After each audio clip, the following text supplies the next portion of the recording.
running at 40%, most of us. You know, because we're half in and half out. And it's not surprising, because life is difficult. It's like, well, what if you were 90% in? Or 95% in? Or all in? Because you're all in anyways, right? It's a life and death game. No one gets out of this. Everyone dies. You might as well commit yourself.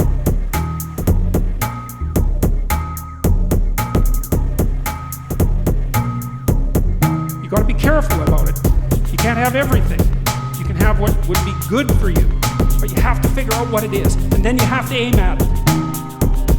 Well, my experience with people has been is, if they figure out what it is that would be good for them, and then they aim at it, then they get it. And it's strange because they don't it's a strange thing. It's not quite that simple because, you know, you may formulate an idea about what would be good for you, and then you take 10 steps towards that, and you find out that your formulation was a bit off, and so you have to reformulate your goal. You know, so you're kind of going like this as you move towards the goal.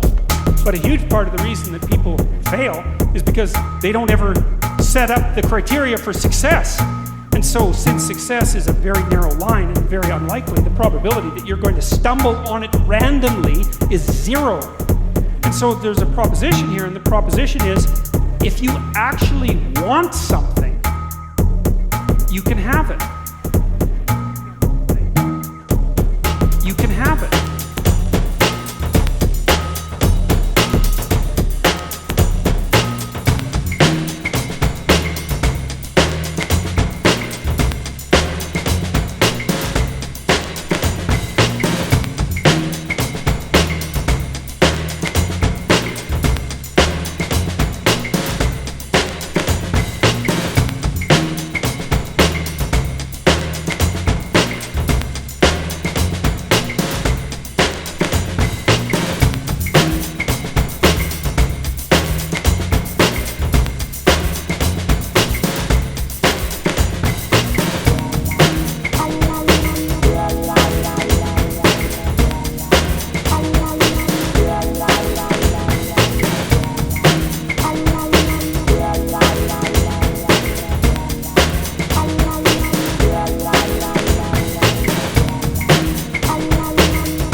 And the answer is that you reorient your life in every possible way to make the probability that that will occur as certain as possible. And that's a sacrificial idea, right? It's like, you don't get everything. Obviously. But maybe you can have what you need. And maybe all you have to do to get it is ask.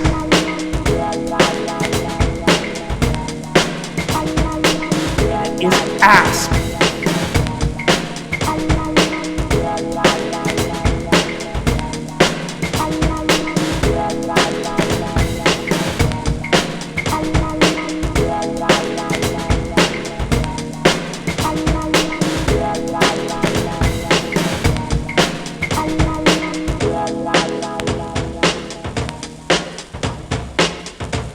But the asking isn't a whim or today's wish.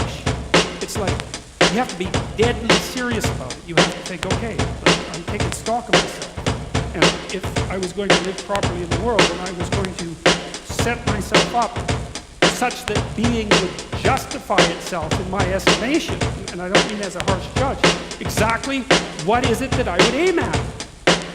And often people won't specify their goals too because they don't like to specify conditions for failure. So if you keep yourself all vague and foggy, which is real easy because that's just a matter of not doing as well, then you don't know when you fail.